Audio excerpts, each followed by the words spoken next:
नमस्कार, aerial story channel में आपका स्वागत है। आप लोग ये कहानी कहाँ से देख रहे हैं, कमेंट्स में ज़रूर बताएं। हमारी आज की कहानी है कुदरत का इंसाफ। बस स्टॉप के किनारे बसी उस छोटी सी झोपड़पट्टी में एक पुराना सा घर था, जहाँ 35 से 40 वर्षीय रमा अपने बच्चों के साथ रहती थी। एक रात वह अपने बच्चों के लिए खाना बना रही थी और बच्चे भी उन्हीं के पास बैठे हुए थे।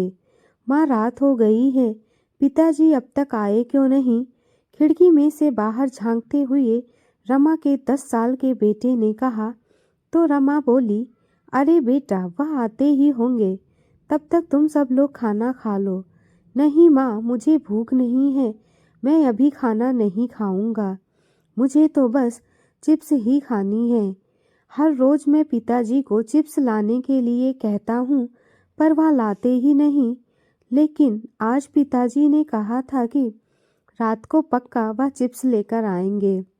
तभी रमा का छोटा बेटा, जो 7 वर्ष का था, खुशी से बोल उठा, सच्ची? फिर तो मेरे लिए खिलौने वाली बंदूक भी लेकर आएंगे, है ना माँ? रमा ने धीरे से मुस्कुराते हुए बोला, हाँ बेटा, तुम सबके लिए तुम्हारे मनपसंद की सारी चीज़ें ज़रूर लाएंगे। बच्चे भी बेसब्री से अपने पिता का इंतज़ार कर रहे थे। तभी रमा की नज़र घड़ी की ओर गई। रात के 10:30 बज रहे थे। यह अभी तक आए क्यों नहीं? उसके माथे पर चिंता की लकीरें उभरती जा रही थी। चिंता होनी जायज़ भी थी, क्योंकि रमा जानती थी कि उसका पति अक्सर रात को काम से घर लौटते समय शराब पीने चला जाता है। अभी 1 महीने पहले की ही तो बात थी, जब रमा ने अपने पति सुरेंद्र से कहा था, सुनो जी, अब हमारे दोनों बच्चे बड़े हो रहे हैं और तीसरा भी 4 महीनों में इस दुनिया में आने वाला है। मेरी आपसे एक विनती है कि आप अपनी यह बुरी आदत शराब पीने वाली छोड़ दीजिए, नहीं तो इसका गलत असर हमारे बच्चों पर भी पड़ेगा। कम से कम मेरी न सही, अपने बच्चों के बारे में ही सोचो और उनके आने वाले भविष्य के लिए थोड़े बहुत पैसे बचाइए। पत्नी की बात पर सुरेंद्र ने भी कहा था, तुम ठीक ही कहती हो रमा, अपने बच्चों के लिए मैंने एक भी पैसा नहीं जोड़ा है। मैं तुम्हें वचन देता हूँ कि आज से अपने बच्चों के बारे में ही सोचूंगा, उन्हें अच्छे संस्कार देने की पूरी कोशिश करूंगा और शराब को कभी हाथ नहीं लगाऊंगा। रात बढ़ती ही जा रही थी और रमा की चिंता भी बढ़ती जा रही थी। बाहर बस स्टॉप पर बसों की आवाज़ रमा को चौकन्ना कर रही थी, पर उसके पति की कोई खबर नहीं मिली। रमा ने बच्चों को खाना खिलाकर सुला दिया, लेकिन उसे नींद नहीं आ रही थी। वह बार बार दरवाजे की तरफ देखे जा रही थी। हर एक बस गुजरने पर वह तुरंत बाहर निकल कर देखती, परंतु सुरेंद्र का कुछ भी अता पता नहीं था। तभी अचानक से किसी ने दरवाज़ा खटखटाया, तो जल्दी से उठकर रमा ने दरवाज़ा खोला, परंतु दरवाजे के सामने पुलिस वालों को देख उसके दिल में डर की एक लहर दौड़ गई। किसी अनहोनी की आशंका से उसका दिल बैठा जा रहा था। किसी तरह हिम्मत जुटाकर उसने कांपते हुए आवाज में पूछा, क्या बात है साहब? बस स्टॉप पर मूंगफली बेचने वाले सुरेंद्र जी यहीं रहते हैं क्या? पुलिस ने गंभीरता से पूछा। रमा ने कांपते हुए बोला, जी हाँ, यही घर है उनका। मैं उनकी पत्नी हूँ। सब कुछ ठीक तो है ना साहब? उसकी आवाज़ में चिंता और डर साफ साफ नजर आ रही थी। पुलिस ने थोड़ी देर चुप्पी साधी, फिर गहरी सांस लेते हुए कहा, आपके पति अब इस दुनिया में नहीं रहे। शराब के नशे में सड़क पर चल रहे थे। अचानक से किसी बस वाले से टकरा गए। उन्होंने इतनी अधिक शराब पी रखी थी कि उन्हें सामने से आ रही बस का अंदाजा ही नहीं लगा। हमने उनकी लाश को पोस्टमार्टम के लिए अस्पताल भेज दिया है। आप कल सुबह वहां पर जा कर के सारे कागजी काम पूरे करके उनकी लाश को वहां से ला सकती हैं। इतना कहकर पुलिस वहां से चले गए। रमा के कदम वहीं जड़ गए। आंखों के सामने अंधेरा सा छा गया और शरीर कांपने लगा। वह जोर जोर से रोने लगी। हे भगवान, यह सब क्या हो गया? तुझे मुझ पर और मेरे बच्चों पर जरा भी तरस नहीं आया? मन में सवालों का भंवर उत्पात मचाने लगा। अगली सुबह उसने खुद को किसी तरह संभाला और अपने पति का अंतिम संस्कार किया। परंतु इसके बाद तो उनकी जिंदगी पूरी तरह अस्त व्यस्त हो गई। जो थोड़ा बहुत उनके पास पैसे बचे थे वह भी खत्म होने लगे। करीब 2 महीने होने को आए थे।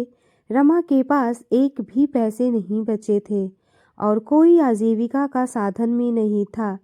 जैसे तैसे हिम्मत जुटाकर आसपास के घरों में काम मांगने के लिए निकल पड़ी, परंतु किस्मत ने यहाँ भी उनका साथ नहीं दिया। गर्भवती होने के कारण लोग उसे काम देने से मना कर देते। उसकी हालत देखकर ही लोग कह देते, तुम खुद ही इतनी कमज़ोर हो, हम तुम्हारे ऊपर और बोझ डालना नहीं चाहते। बच्चा पैदा करने के बाद आना थक हार कर रमा घर लौट आई। घर में उसका 10 साल का बेटा टोनी बीमार था। वह बुखार से कांप रहा था। उसकी मासूम आंखों में एक दर्द सा झलक रहा था। उसके करहाने पर रमा उसके पास जाकर बैठ जाती और उसके माथे पर हाथ फेरती। टोनी उसे हसरत भरी निगाह से देख रहा था, लेकिन इतनी मजबूर माँ कि उसके पास दवा खरीदने के लिए भी पैसे नहीं थे। दूसरी ओर 7 साल का भोलू भूख से तड़पता हुआ माँ से बार बार कुछ खाने को मांग रहा था। माँ, कुछ तो दे दो खाने को, कल से कुछ भी नहीं खाया हूँ, बहुत ज़्यादा भूख लगी है। अपनी खाली पेट पर हाथ फेरते हुए रमा के छोटे बेटे ने अपनी माँ से कहा। भोलू के यह शब्द रमा की अंतर आत्मा को झकझोर रहे थे। उसे समझ नहीं आ रहा था कि वह अपने बच्चों की भूख कैसे मिटाए। रमा की आंखों से आंसू छलकने लगे। वह खुद को बहुत ही बेबस और लाचार महसूस करने लगी। अपने भूखे बेटे का मासूम चेहरा और बीमार बेटे की छटपटाहट देखकर वह सोचती, कैसी माँ हूँ मैं जो अपने बच्चों को एक रोटी और दवाई भी नहीं दे पा रही हूँ। अगले दिन उसने जैसे तैसे हिम्मत जुटाकर एक फैसला लिया और थोड़ी बहुत तैयारी करके बस स्टॉप चली गई। 7 महीने की गर्भवती बस स्टॉप पर जाकर लोगों के बीच मूंगफली बेचने लगी। सुबह का समय था और बस स्टॉप की चहल पहल में वह हाथ में मूंगफली का थैला लिए एक एक बस में से उतरकर दूसरे बस में चढ़ी जा रही थी। वह पूरी साहस के साथ जुटी हुई थी। तभी अचानक उसकी तबीयत बिगड़ने लगी। माथे पर पसीने की बूंदें छलकने लगी। पैर शून्य होने लगे थे। उसी समय वह अचानक बस के दरवाजे के पास गिर गई। वहां मौजूद कुछ लोगों ने उसे देखा तो उनका दिल दया के भाव से भर गया और उसे पास के एक अस्पताल में पहुंचा दिया। वहां से इलाज करवाने के बाद रमा ने जो पैसे कमाए थे उससे कुछ दवाइयाँ और खाने की चीज़ें लेकर अपने घर चली जाती है और अपने बच्चों की भूख को शांत करती है। ऐसी मूंगफली बेचकर उसने जैसे तैसे 2 महीने के दिन गुजार दिए। रमा अपने 9वें महीने में बहुत कमज़ोर हो गई थी। मूंगफली बेचते बेचते अचानक बस स्टॉप पर उसका सर चकरा गया और वह बस स्टॉप पर ही गिरकर बेहोश हो गई। वहां मौजूद लोगों ने उसे पास के ही अस्पताल पर पहुंचा दिया। कुछ देर बाद जनरल वार्ड में लेटी रमा अपने छोटे से बच्चे को देख रही थी। बच्चा बहुत गोरा था लेकिन कमज़ोर था, लेकिन गोरा चिट्ठा और मासूम था। रमा ने अपने बच्चे को अपनी गोद में लिया, उसके नन्हे नन्हे हाथों को चूमने लगी और उसकी आंखों में आंसू थे। वह सोचने लगी, क्या किस्मत लेकर आया है मेरा बच्चा। पैदा होने से पहले ही इसके सर से बाप का साया उठ गया। वहीं इसी अस्पताल से एक प्राइवेट वार्ड से एक महिला के रोने और चिल्लाने की आवाज़ आ रही थी। कहाँ है मेरा बच्चा? आपने मेरे बच्चे का चेहरा तक मुझे नहीं देखने दिया। कम से कम मुझे उसे अपनी गोद में तो लेने दो। आप लोग क्यों नहीं बताते कि मेरा बच्चा कहाँ है? तो उसका पति, जो एक बहुत बड़ा साहूकार था, वह बोला, शारदा, तुम फिक्र मत करो। उसकी तबीयत थोड़ी खराब थी, इसलिए अभी उसका इलाज चल रहा है। कल सुबह बच्चा तुम्हारी गोद में होगा। डॉक्टर ने भी हाँ में हाँ मिलाया और उसे नींद की दवा देकर सुला दिया। दरअसल साहूकार की पत्नी शारदा की गोद भगवान ने पूरे 5 साल बाद, परंतु कुछ ही मिनट में उसके बच्चे को भगवान ने छीन लिया। डॉक्टर ने साहूकार को अलग से बुलाया और कहा, देखिए, आपकी पत्नी की कंडीशन अच्छी नहीं है। फिर उन्हें जब पता चलेगा कि उनका बच्चा इस दुनिया में नहीं रहा तो वह सदमे में चली जाएंगी। हमें जल्द ही कुछ न कुछ करना होगा। किसी और नवजात बच्चे को उसकी गोद में देना होगा। तभी उसी समय एक नर्स वहां आई और बताने लगी कि आज सुबह जनरल वार्ड में जिस महिला ने बेटे को जन्म दिया है, वह घर जाने की जिद कर रही है। नहीं, इतनी जल्दी उसे कैसे घर भेज सकते हैं? लेकिन सर वह मानने को तैयार ही नहीं है।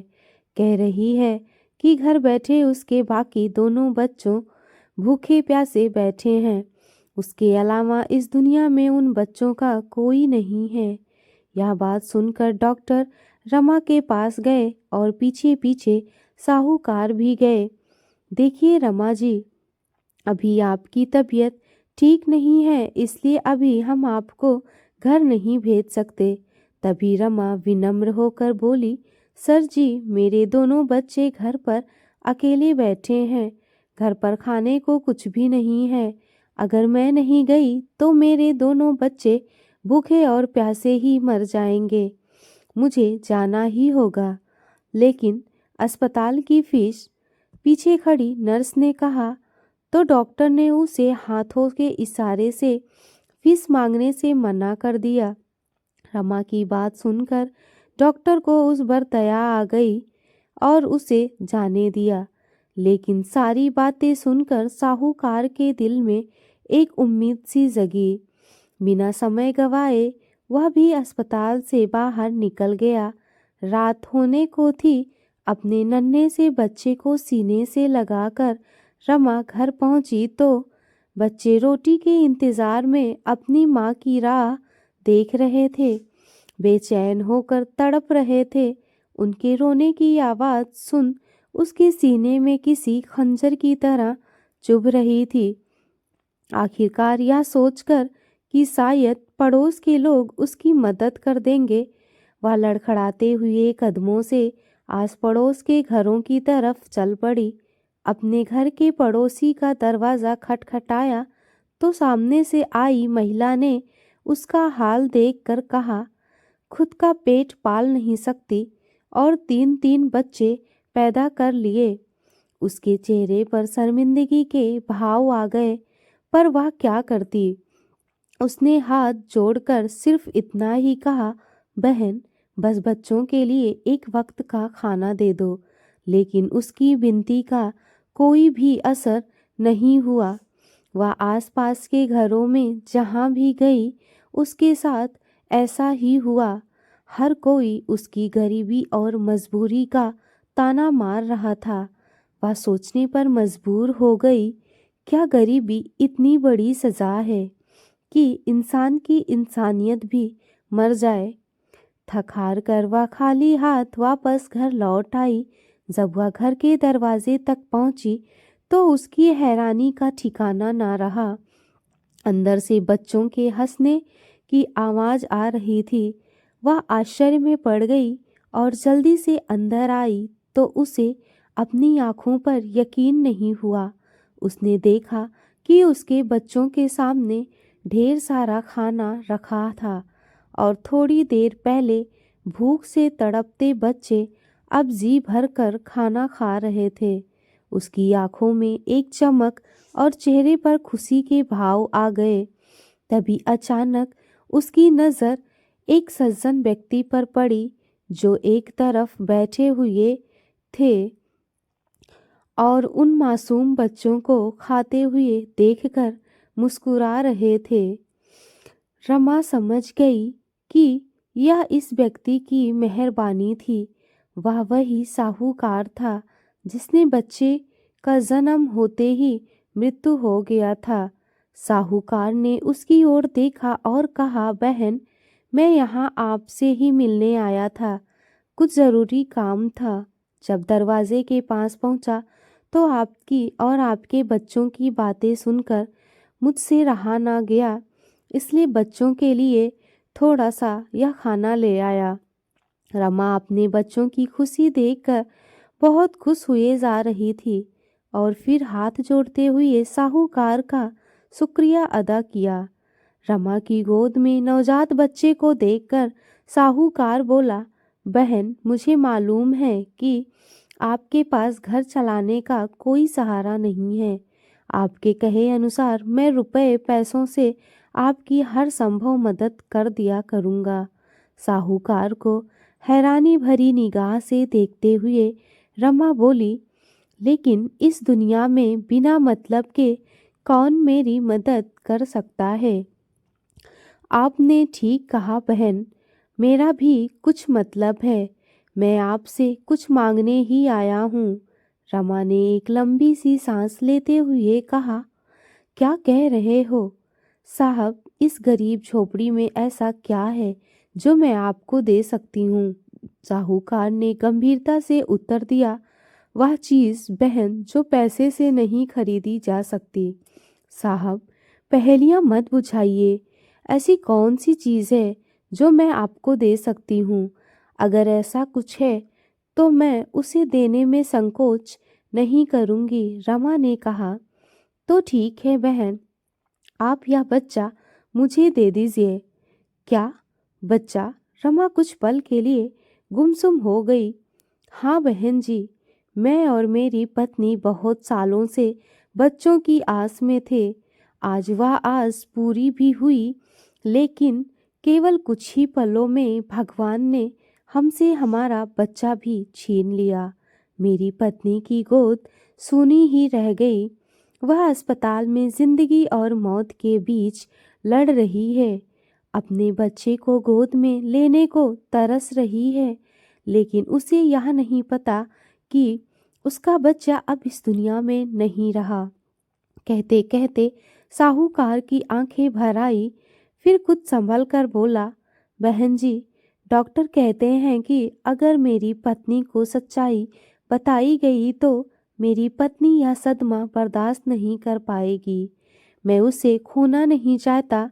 अगर आप चाहें तो हमने आपके इस बच्चे को गोद ले सकते हैं। मैं आपको और आपके बच्चों की पूरी देखभाल करूंगा ताकि आपके बच्चों का भविष्य सुरक्षित रहे। आपके लिए फैसला मुश्किल ज़रूर होगा, लेकिन इससे आपके बच्चों का भी भविष्य संवर जाएगा। साहूकार की बातें सुनकर रमा के मन में हलचल उठने लगा। फिर हाथ जोड़ते हुए धीरे से बोली, आप शायद समझ नहीं सकते साहब, एक माँ को अपने सभी बच्चों से बराबर प्यार होता है। मैं कैसे इसे खुद से अलग कर सकती हूँ? एक माँ अपने बच्चे को यूं ही किसी और को सौंप दे, यह कल्पना भी नहीं कर सकती। देखो बहन, तुम्हारे तीनों बच्चों की जिंदगी संवर जाएगी। तुम्हारे बच्चे की मैं अपने बच्चों से भी बढ़कर देखभाल करूँगा। आपका जब भी दिल करे आप इसे देखने आ जाइएगा। कुछ पल रमा शांत हो गई, काफ़ी देर अपनी मजबूरी के बारे में सोचकर। फिर उसने बाकी दोनों बच्चों की ओर एक निगाह डाली। आखिरकार इस कशमकश से बाहर निकलकर उसने अपने दिल को मजबूत किया और भीगी आंखें लिए उसने अपने नन्हे से बच्चे को आखिरी बार चूमा और साहूकार को सौंप दिया। इसे अच्छे से रखना साहब, मैं इसके बिना जीना तो नहीं चाहती, लेकिन शायद मेरे दूसरे बच्चों के लिए यही सही है।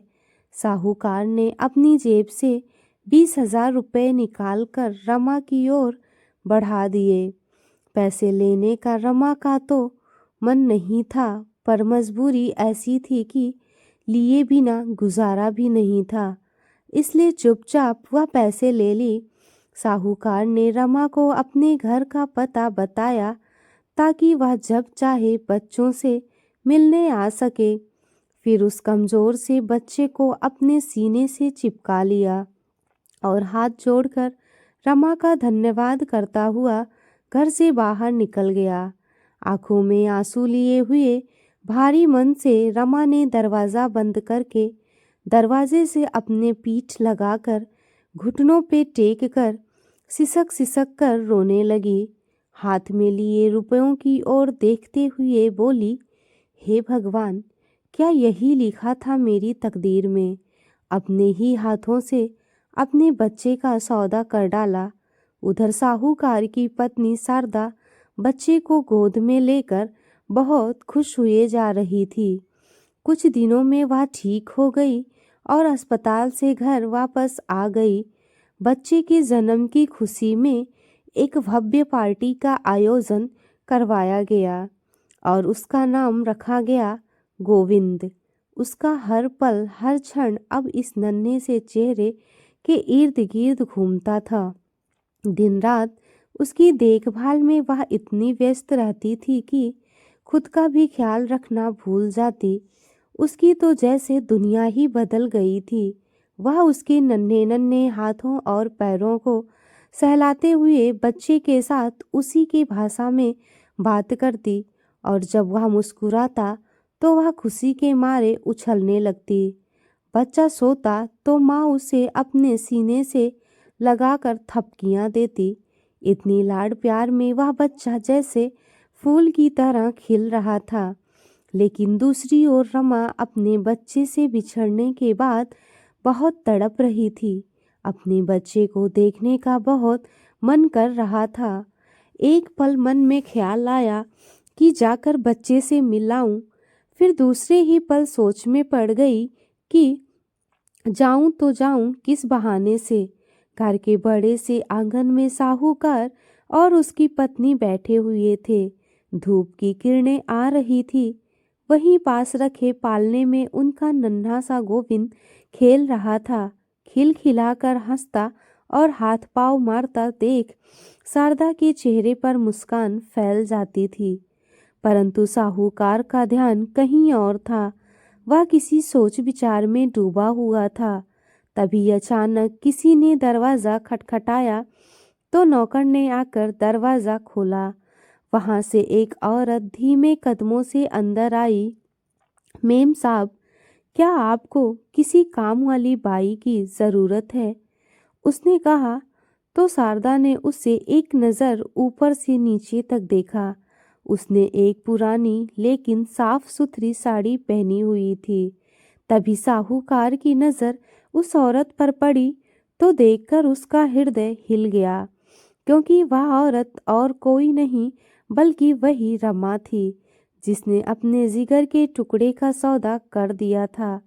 इस समय शारदा ने जवाब दिया, नहीं, हमारे पास तो पहले से ही बहुत सारे नौकर हैं, हमें किसी और की ज़रूरत नहीं है। यह सुनते ही रमा का चेहरा उतर गया। फिर उसने पालने की ओर एक कदम बढ़ाया और मुस्कुराते हुए पूछी, क्या यह आपका बच्चा है मेम साहब? जी हाँ, यह हमारा बच्चा है। गोविंद नाम है इसका। बड़ा ही प्यारा बच्चा है। बच्चे को नज़र भर देखकर रमा अपने मन को तसल्ली देना चाहती थी। फिर उदास होकर पीछे की ओर मुड़ी और वापस जाने लगी। तभी साहूकार ने अपनी पत्नी को धीरे से कहा, सुनो शारदा, नौकर तो हमारे पास बहुत हैं, पर मुन्ने को तुम और आया अकेले मिलकर संभाल लेती हो। लेकिन फिर भी घर में कहीं छोटे मोटे काम होते हैं। क्यों ना इस औरत को रख लें, तुम्हारी मदद भी हो जाएगी। कुछ सोचकर साहूकार की पत्नी ने पीछे से आवाज़ लगाई, सुनो, क्या नाम है तुम्हारा? जी, मेरा नाम रमा है। पीछे मुड़ते हुए उसने कहा, तुम क्या क्या काम कर सकती हो? मेम साहब, मैं घर के सारे काम कर सकती हूँ। रमा को तो बस एक ही बात की परवाह थी कि किसी तरह अपने बच्चे के करीब रहना। उसके मासूम से चेहरे को जी भर कर देख लेना चाहती थी, इसलिए वह कम तनख्वाह में भी काम करने के लिए राजी हो गई, ताकि वह अपने बच्चे के साथ थोड़ा सा वक्त बिता सके। वैसे तुम रहती कहाँ हो और तुम्हारे पति क्या काम करते हैं? रमा थोड़ा सा झिझकते हुए बोली, यहीं पास में ही रहती हूँ और मेरे पति, वह तो कुछ महीने पहले ही। कहते कहते उसकी आंखें भर आई। शारदा उसके आंसुओं का मतलब अच्छी तरह से समझ गई थी। फिर बोली, ठीक है, तुम कल से काम पर आ जाना, मैं तुम्हें सारा काम समझा दूंगी। जी धन्यवाद मेम साहब, कहकर रमा घर से बाहर चली गई। अगले ही दिन जब रमा सुबह सुबह सेठानी के पास पहुंची तो अपने बच्चे को इतने करीब में पाकर उसे एक अलग ही सुकून महसूस हुआ। वर्षों बाद उसे लगा कि उसकी खोई हुई जिंदगी, बिछड़ी हुई खुशियां जैसे लौट आई है। रमा का बेटा अब पहले से कहीं अधिक गोल मटोल हो गया था। रमा दूर खड़ी अपने बच्चे को खेलते, मुस्कुराते और नन्हे नन्हे हाथ पांव चलाते हुए देख रही थी। उसके दिल में अपने बच्चे को गले से लगाने की एक तड़प पैदा हो जाती, परंतु फिर भी बच्चे को देख वह मन ही मन ईश्वर से धन्यवाद कहने लगी कि बच्चा भले ही उसकी गोद में नहीं है, लेकिन खुश है, सुरक्षित है और उसे किसी भी चीज़ की कोई कमी नहीं है। शारदा जो बच्चे की देखभाल कर रही थी, उसे किसी पर भरोसा नहीं था। वह खुद ही बच्चे की देखभाल करती, जिससे बच्चे की सुरक्षा में किसी भी प्रकार की कोई कमी ना आए। रमा जब भी अपने बेटे को देखती, उसकी आंखें भर आती। एक माँ की ममता तड़पने लगती, लेकिन अपने आंसुओं को छुपा लेती। वह दूर खड़ी हर पल उसके मासूम से चेहरे को देखती रहती। जब उसका बेटा खिलखिलाकर हंसता तो उसका हंसता हुआ चेहरा देखकर उसके दिल को बहुत सुकून पहुंचता। बच्चे का कमरा हर तरह के रंग बिरंगे खिलौनों से भरा हुआ था। नन्हा गोविंद अपने चारों तरफ फैले खिलौने के बीच बैठा था। आज ना जाने क्यों रमा का दिल बार बार अपने बच्चे की तरफ ही भाग रहा था। उसका मन कर रहा था कि वह अपने बेटे गोविंद को अपनी गोद में उठाए, उसे कसकर अपने सीने से लगाए और उस पर अपनी सारी ममता लुटा दे। पिछले कुछ दिनों से वह अपने बेटे को पास से देख तो रही थी, लेकिन उसे गोद में लेने की हिम्मत कभी नहीं जुटा पाई। एक दिन शारदा जब नहाने जा रही थी तो उसने कुछ देर के लिए रमा को गोविंद का ध्यान रखने को कह दिया। वैसे तो शारदा अपने बच्चे की जिम्मेदारी किसी को नहीं सौंपती, लेकिन आज उसने रमा को सौंप दिया। शायद इसलिए क्योंकि भगवान ने रमा की ममता की आवाज़ सुन ली। यह बात सुनते ही रमा का चेहरा खिल उठा। वह बड़े उत्साह से उसके पास गई। उसने गोविंद ने अपनी प्यारी आँखों से रमा की ओर देखा और अपनी नन्ही नन्ही होठों से मुस्कुराने लगा और अपने छोटे छोटे हाथ उसके चेहरे पर फिराने लगा। गोविंद की यह सब हरकतें देख रमा की आंखें भर आई। वह गोविंद के हाथों को बड़े प्यार से चूमने लगी। कुछ देर के लिए उसके पास बैठी तो खुद को रोक पाना उसके लिए असंभव सा हो गया। रमा ने कमरे के चारों ओर नज़र घुमाई, फिर दरवाजे की ओर देखा कि कहीं मेम साहब तो नहीं है। फिर गोविंद को उठाकर अपने सीने से लगा लिया और फिर बेतहासा चूमने लगी। गोविंद भी उसकी ममता का एहसास पाकर खिलखिलाकर हंसने लगा। बहुत प्यारा है तू, काश मैं तुझे हमेशा अपने पास रख पाती। मन तो करता है कि तुझे हमेशा हमेशा के लिए यहाँ से लेकर चली जाऊं। कहते हुए एक बार फिर से उसके माथे को चूमने लगी। इधर रमा बच्चे पर अपनी ममता लुटा रही थी तो वहीं कमरे के दरवाजे पर खड़ी होकर शारदा यह सब नज़ारा देख रही थी। उसका चेहरा गुस्से से लाल पीला हो गया। वह चिल्लाकर बोली, रमा, यह सब क्या हो रहा है? इतनी कड़कती आवाज़ सुनकर रमा सहम गई और तुरंत गोविंद को वापस बेड पर सुला दिया। उसके चेहरे पर भयानक डर का भाव था। कांपती हुई आवाज़ में बोली, मेम साहब, मुझे माफ़ कर दो।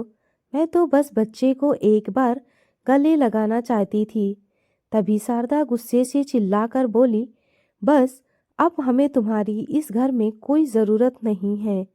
मैं आज ही तुम्हारा हिसाब किए देती हूँ। निकल जाओ मेरे घर से और वापस कभी अपनी सूरत भी मत दिखाना।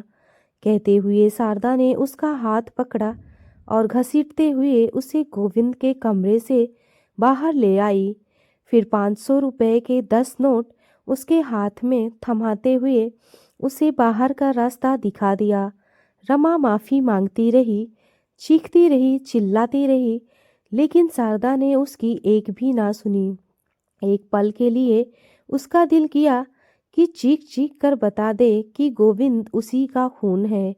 वही गोविंद की माँ है जिसने उसे 9 महीने अपनी कोख में पाला है, अपने खून से सींचा है। लेकिन वह बहुत मजबूर थी, इसलिए वह उफ तक नहीं कर पाई। आंखों में ममता का समंदर और दर्द का सैलाब लिए आखिरी बार उसने गोविंद की ओर देखा और भारी मन से दरवाजे की से बाहर निकल गई। बाहर निकलकर उन रुपयों की ओर देखा, मानो वह रुपए उसकी अंतर आत्मा को छलनी किए जा रहे थे। अपने कलेजे के टुकड़े को इतने चंद रुपयों के लिए बेच दिया। लानत है मेरे जैसे माँ होने पर। वह भला कैसी माँ जो अपनी औलाद को भी ना पाल सके। खुद से ही कहते हुए उसकी आवाज़ भारी हो गई। अपने ही कर्म से शर्मसार हो चुकी वह उस पल में टूट चुकी थी। अपनी बेबसी और लाचारी के आगोश में उसने उन रुपयों के टुकड़े टुकड़े कर दिए और अपने घर वापस लौट आई। नौकरी से तो उसे निकाल दिया गया था, लेकिन अपने दोनों बच्चों का पेट भरने के लिए उसने बड़े बड़े कोठियों में झाड़ू पोंछा और साफ सफाई का काम करना शुरू कर दिया। दिन भर वह काम करती और शाम को अपने गोविंद की एक झलक पाने के लिए वह शाम को साहूकार के घर के बाहर कुछ ही दूरी पर खड़ी हो जाती। वह जानती थी कि रोज शाम को मेम साहब बच्चे को बाहर घुमाने लाती हैं। बस उसी समय अपने नन्हे से मुन्ने को देखकर अपने मन को शांत कर लेती। एक दिन मेम साहब ने उसे देख लिया तो अंदर जाकर शारदा ने अपने पति से बोला, मुझे तो पहले ही उस औरत पर शक था। उसकी नीयत अच्छी नहीं थी। नौकरी से निकाल दिया है, उसके बाद भी आते जाते मेरे बच्चे पर अपनी नज़र बनाए रखती है। ना जाने क्या चाहती है वह। यह सुनकर साहूकार को डर होने लगा कि कहीं उसका पत्नी को यह ना पता चल जाए कि यह बच्चा उसका अपना नहीं, रमा का है। सारी सच्चाई सामने आने के डर से साहूकार ने एक फैसला लिया। एक दिन जब रमा सारे दिन का काम करके शाम को घर लौटी तो उसकी थकी आंखों में अपने बच्चों को देखकर थोड़ी सी खुशी और सुकून झलक आया। लेकिन जैसे ही घर पहुंची उसके बच्चों ने उसे बताया कि उसकी गैर मौजूदगी में वही अंकल आए थे जो एक बार उनके लिए खाना और कुछ पैसे देकर गए थे। यह सुनकर रमा थोड़ी असमंजस में पड़ गई। उसने खुद से सवाल किया कि आखिर साहूकार यहाँ क्यों आए होंगे? क्या वह उससे कुछ कहना चाहते थे? उसके बड़े बेटे ने उसके हाथ में एक छोटा सा पैकेट थमाया और कहा, माँ, यह पैकेट वो अंकल देकर गए हैं। रमा ने बच्चों के सामने अपने भावों को छिपाने की पूरी कोशिश की। वह बड़ी उत्सुकता और बेचैनी के साथ उस पैकेट को खोली। जैसे ही उसकी नज़र अंदर पड़ी, उसकी आंखें आश्चर्य से फैल गई। पैकेट में 500 रुपए के नोटों की 4 गड्डियां थी। रमा के लिए यह कल्पना से भी परे था। पहले भी साहूकार उसकी पैसे देकर बहुत मदद कर चुका था, लेकिन यह पहली बार था कि इतनी बड़ी रकम उसके पास पहुंचाई गई थी। उसके मन में अजीबोगरीब ख्याल आने लगे। क्या यह पैसे साहूकार ने उसे उसकी वफादारी के लिए दिए हैं, या फिर उसके मन में अभी उसके प्रति कुछ मानवीय संवेदनाएं बची हैं, जिसके चलते उन्होंने बाकी दोनों बच्चों के भविष्य को संवारने के लिए पैसे दिए। हर सवाल के साथ उसकी बेचैनी और भी बढ़ती जा रही थी। अगले दिन रमा सुबह सुबह काम पर जाने के लिए निकली तो उसके साथ ही काम करने वाली एक दूसरी बाई ने बताया, तूने सुना क्या रमा? साहूकार अपने पूरे परिवार के साथ कहीं दूर चले गए हैं। शायद किसी और शहर में बस गए हैं। यह सुनते ही रमा का दिल जोर जोर से धड़कने लगा। वह स्तब्ध हो गई। एक अजीब सा सन्नाटा उसके चारों ओर फैल गया। माथे से पसीने की बूंदें टपकने लगी। पूरे परिवार का यूं अचानक चले जाना और बिना कुछ बताए साहूकार द्वारा इतनी बड़ी रकम भिजवाना, इन सब का मतलब साफ था। वह समझ चुकी थी कि साहूकार ने उसके बेटे को हमेशा के लिए उसके जीवन से दूर कर दिया। उसकी आंखों के सामने उसका नन्हा गोविंद आ गया, जिसके मासूम चेहरे को देखने के लिए वह हर शाम सुबह उनकी कोठी के बाहर खड़ी रहती थी। अब वह नन्हा बच्चा, नन्हा सा गोविंद उसकी पहुंच से बहुत दूर जा चुका था, शायद हमेशा के लिए। रमा के दिल में तूफान सा उभरने लगा। दूर से ही सही, लेकिन गोविंद को देखकर उसे तसल्ली मिल जाती थी। पर वह उम्मीद भी अब टूट चुकी थी। उसे और उसके बेटे को हमेशा के लिए अलग कर दिया गया था। शायद उसकी ममता का यही अंजाम होना था। यह सोचकर उसने मन ही मन खुद को तसल्ली दी। वक्त के साथ उसने भी आगे बढ़ने का फैसला कर लिया और दोनों बच्चों की अच्छी परवरिश का संकल्प लिया। अब उसके पास पैसे थे तो उसने अपने दोनों बच्चों का अच्छे स्कूल में एडमिशन करवाया और खुद भी सिलाई कढ़ाई का काम सीखने लगी। कुछ दिनों बाद उसने सिलाई मशीन खरीद ली और घर बैठकर लोगों के कपड़े सिलने लगी। धीरे धीरे उसका काम तरक्की करने लगा और रमा आर्थिक रूप से आत्मनिर्भर बन गई और अपने बच्चों का खर्चा खुद ही उठा सकती थी। उधर साहूकार और शारदा, जो गोविंद को लेकर दूसरे शहर में चले गए थे, सुकून का जीवन गुजारने लगे। धीरे धीरे समय बीतते गया और देखते देखते 25 साल बीत गए। इन 25 सालों में बहुत कुछ बदल गया था। शारदा अब बूढ़ी हो चुकी थी। 2 महीने पहले ही साहूकार इस संसार को अलविदा कहकर चले गए थे। अब उनका बेटा गोविंद, जो कभी एक मासूम बच्चा हुआ करता था, वह अब 25 साल का युवक हो चुका था। वह अपने पिता की विरासत और व्यापार को संभाल रहा था। साथ ही साथ जरूरतमंदों की सहायता करने में भी पीछे नहीं रहता था। इसीलिए वह एक वृद्धाश्रम और अनाथ आश्रम भी चलाता था। आज गोविंद को ऑफिस से आने में देर हो गई थी, इसलिए उसके इंतजार में बैठे बैठे शारदा बोर होने लगी। तो वह अपना समय बिताने के लिए अपने पति की अलमारी खोलने लग गई।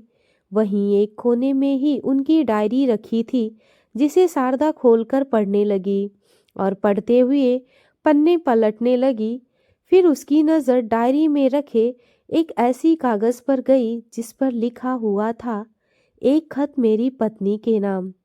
शारदा ने पढ़ना शुरू किया। शारदा, मैं अब कुछ बीमार रहने लगा हूँ।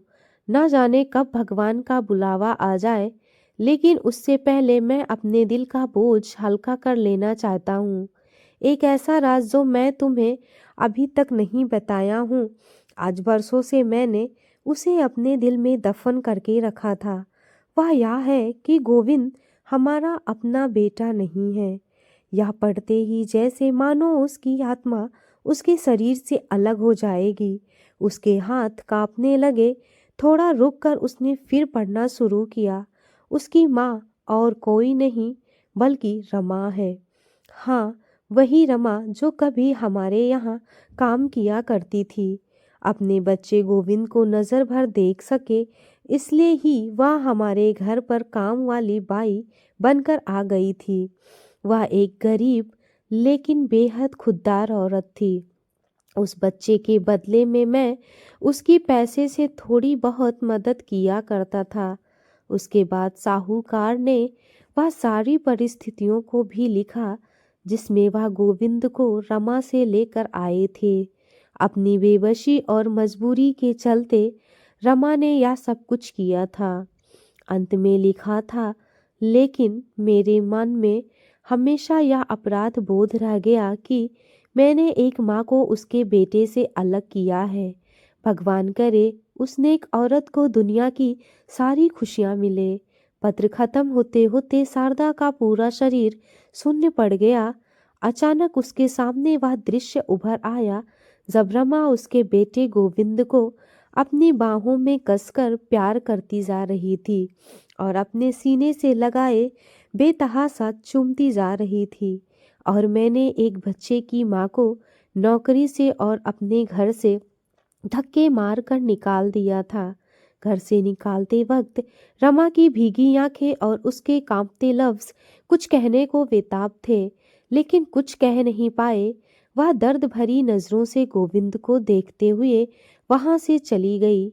हे भगवान, मैं कितना बड़ा गुनाह कर बैठी, एक माँ की ममता को इतना दर्द दिया। कहते हुए शारदा की आंखों से आंसू टपकने लगे। अरे माँ, आप यहाँ बैठी हो, मुझे तो लगता था आप सो गई होंगी, लेकिन या क्या आपकी आंख में आंसू? गोविंद ने कहा। तभी शारदा ने वह डायरी अलमारी में रखकर जल्दी से अलमारी बंद कर दी, लेकिन गोविंद ने उसे डायरी रखते देख लिया था। अरे कुछ नहीं बेटा, वह तो बस ऐसे ही। अपने आंसू छुपाते हुए शारदा ने कहा और फिर बोली, लेकिन बेटा आज तुम्हें आने में इतनी देर कैसे हो गई? माँ, मैं तो 1 घंटा पहले ही घर वापस आने वाला था, लेकिन आते आते एक बुजुर्ग महिला मेरी गाड़ी के आगे आ गई। उसे तो लगा कि उन्हें मेरी गाड़ी से टक्कर लगी है, और जब मैं गाड़ी से उतरकर देखा तो पता चला कि वह तो बेहोश हो गई थी। अपनी टीम को बुलाकर मैंने उन्हें अस्पताल में भर्ती करवा दिया। इन सब कामों में ही देर हो गई।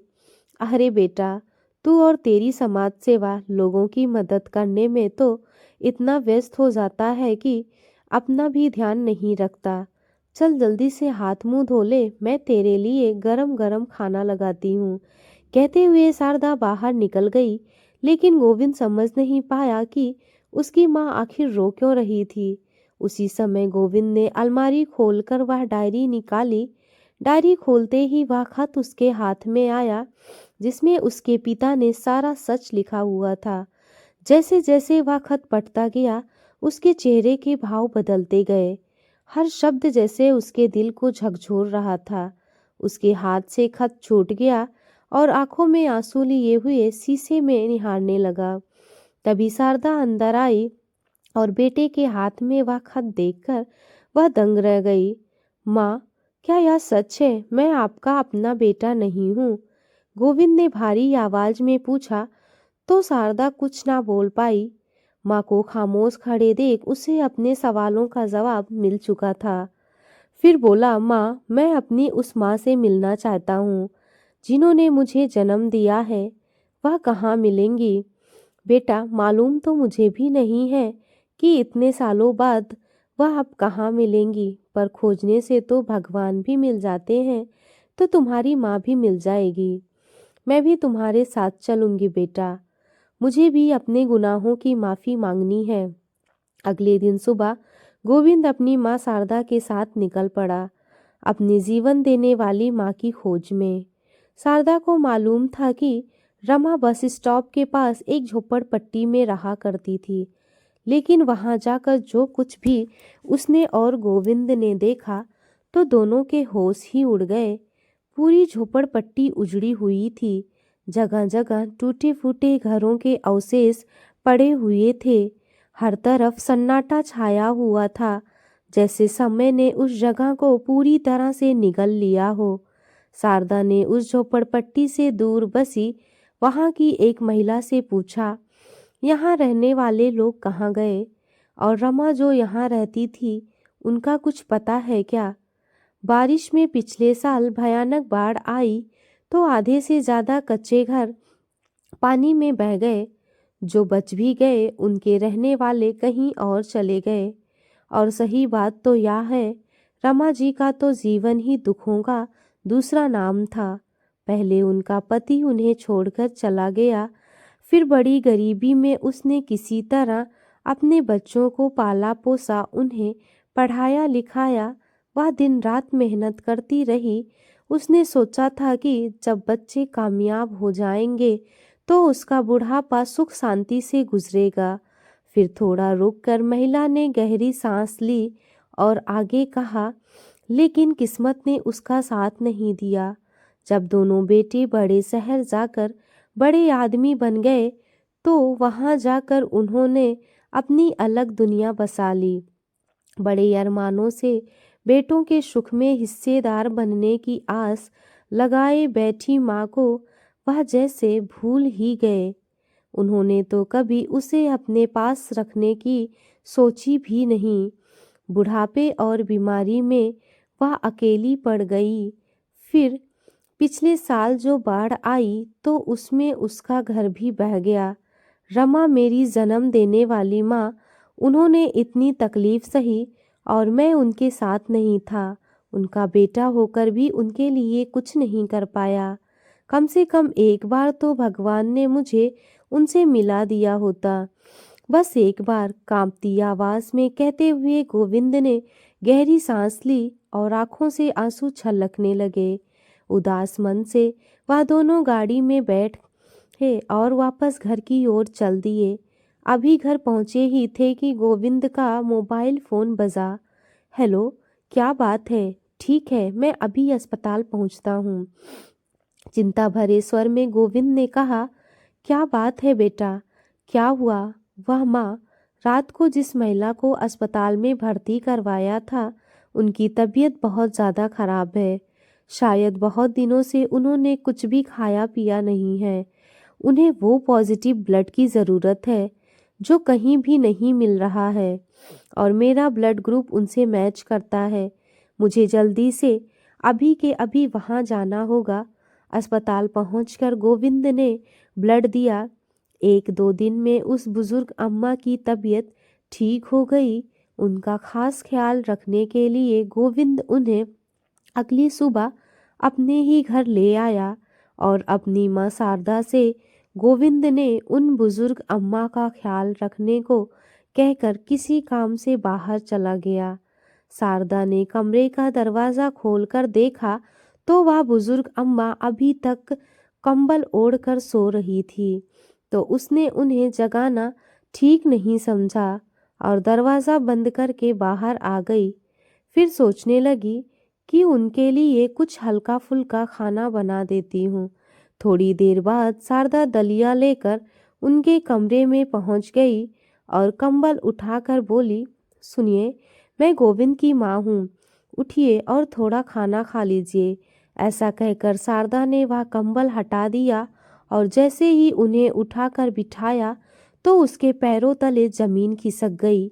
उसका मुंह खुला का खुला रह गया और वह औरत जिसे दुख और परेशानियों ने उसे वक्त से पहले बूढ़ा कर दिया था, वह बड़ी गौर से शारदा की ओर देखने लगी। मेम साहब, रमा, तुम जिंदा हो? कहते कहते शारदा की आवाज़ भारी हो गई। आंखों से झरझर आंसू बहने लगे। मेम साहब, मेरा बेटा कहाँ है?